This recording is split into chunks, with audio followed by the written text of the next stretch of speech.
வணக்கம், good morning MS Rainman. இனி காலை வணக்கம். இது என் தனிப்பட்ட வானிலை அனுமானம். அஃபிஷியல் ஃபோர்காஸ்ட் இந்திய வானிலை ஆராய்ச்சி மையம் மற்றும் அரசின் சார் அறிவுரைகளை பின்பற்றுங்கள். நம்ம சேனலை சப்ஸ்கிரைப் பண்ணலன்னா சப்ஸ்கிரைப் பண்ணிவிட்டு பக்கத்தில் இருக்கிற பெல்லைக்கான் தொட்டு ஆல் நோட்டிஃபிகேஷன் எனேபிள் பண்ணிக்கோங்க. மறக்காமல் லைக் பண்ணிவிட்டு வீடியோவை லைக் பண்ணிவிட்டு ஷேர் பண்ணிவிடுங்க.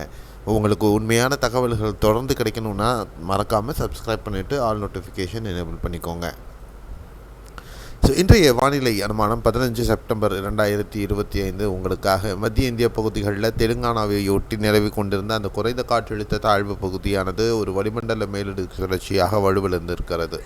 அது மட்டும் இல்லை, யூஎஸின் மேலடுக்கு சுழற்சி அசாம் பகுதிகளில் இருக்குது. அதே நேரத்தில் அந்தமான் அருகே ஒரு டிஸ்டர்பன்ஸ்ன்னு சொல்லக்குள்ள, அதாவது ஒரு வளிமண்டல மேலடுக்கு சுழற்சி உருவாவதற்கான ஒரு சாதகமான சூழல் நிலவுகிறது அப்படின்னு நம்ம சொல்லலாம். அதே நேரத்தில் இந்த அமைப்பானது அடுத்த ஓரிரு நாட்கள் கொஞ்சம் அங்கிங்குமா நகரும், மேற்கு வடமேற்கு திசையில் நகர்ந்ததுக்கப்புறமா ஒரு வளிமண்டல மேலடுக்கு சுழற்சியாக வரக்கூடிய 20-21ஆம் தேதி மீண்டும் இந்த விசாகப்பட்டினத்திற்கிடையே வரும். அந்த இடத்துல வலிமையை பெற வாய்ப்பு இருக்கும். அந்த இடத்துல ஒரு குறைந்த காற்றழுத்த தாழ்வு பகுதியாக மாறும். அதே நேரத்தில் உத்தரப்பிரதேசம், பீகார் ஒட்டிய பகுதிகளில் ஒரு வளிமண்டல மேலடுக்கு சுழற்சியும் நிலவுகிறது. இந்த அமைப்புகளுக்கு இடையில் இந்த தாழி அமைப்பு, ட்ராஃப் அப்படின்னு சொல்லக்கூடிய இந்த தாழி அமைப்பும் உட்புற கர்நாடகா, தமிழகம் ஊடாகவும் பயணிக்குது. இந்த அமைப்புகள் காரணமாக நமக்கு இன்று முதல் தமிழகத்தில் மீண்டும் வெப்பச்சலன மழையானது வலுப்பெறத்துக்கு வாய்ப்பு இருக்குது. அதே நேரத்தில் இந்த மத்திய இந்தியாவில் இருக்கக்கூடிய இந்த சுழற்சிகள் காரணமாக மேற்கத்திய காற்றினுடைய வலிமை குறைந்த மேற்கத்திய காற்றினுடைய வருகையும் மேற்கு கரையோர பகுதிகளில் இருக்கிறது.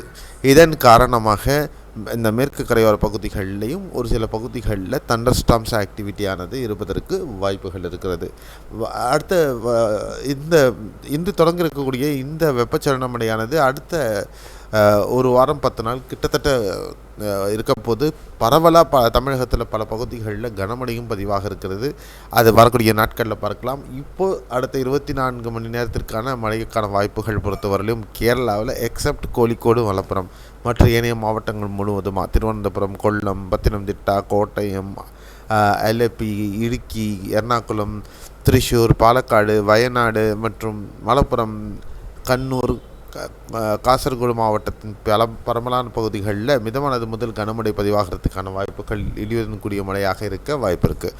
அதே நேரத்தில் கர்நாடகாவில் பொறுத்தவரை இன்றைக்கி பெங்களூரு மற்றும் சுற்றுவட்டார பகுதிகள், கேஜிஎஃப், கோலார், மைசூர், மாண்டியா, அதனுடைய தும்கூர், அசன் இந்த பகுதிகளில் பரவலாக மிதமானது முதல் கனமழைக்கான வாய்ப்பு இருக்குது. கொடகு, தட்சிண கன்னடா, உடுப்பி மாவட்டங்களாகட்டும், உத்தர கன்னடா மற்றும் கல்யாண கர்நாடகா, பெல்காம், ஹூப்ளி, தார்வாட் ஆகிய பகுதிகளிலும் பரவலாக இடியுடன் கூடிய மழை பதிவாகிறதுக்கான வாய்ப்புகள் அதிகமாக இருக்கிறது.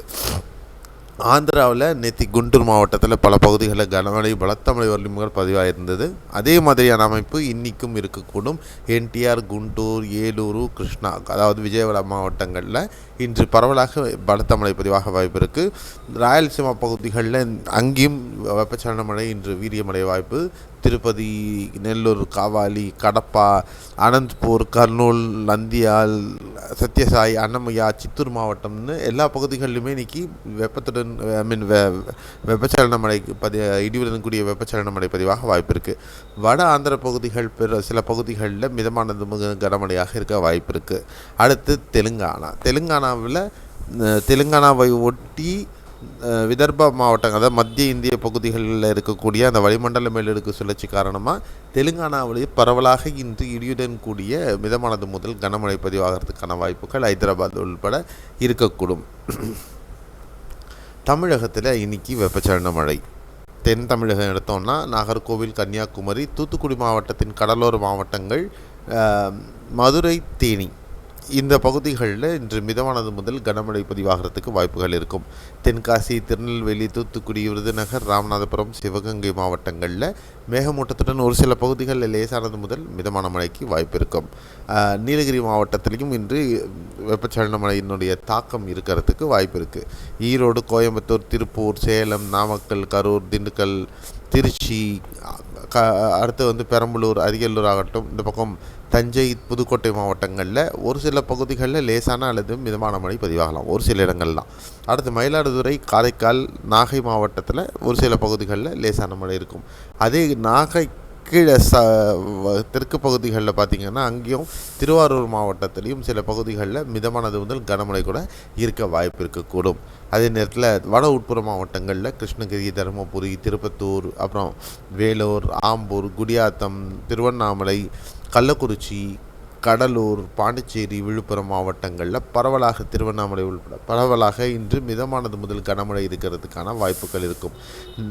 சென்னை, திருவள்ளூர், காஞ்சிபுரம், செங்கல்பட்டு, ராணிப்பேட்டை இந்த பகுதிகளிலையும் வெப்பத்துடன் கூடிய இடிச்சலன மழை இருக்கக்கூடும். தென் சென்னை மாவட்ட பகுதிகள் சில பகுதிகளில் ஒரு சில பகுதிகளில் மட்டும் லேசான மழையாக இருக்கிறதுக்கு வாய்ப்புகள் இருக்கலாம் அப்படின்னு எதிர்பார்க்குறோம். குறிப்பாக பாண்டிச்சேரியிலிருந்து செங்கல்பட்டு கீழைப்பட்ட பகுதிகளில் ஏதாவது ஒரு பகுதிகளில் கனமழை இருப்பதற்கான வாய்ப்புகளும் இருக்கும்.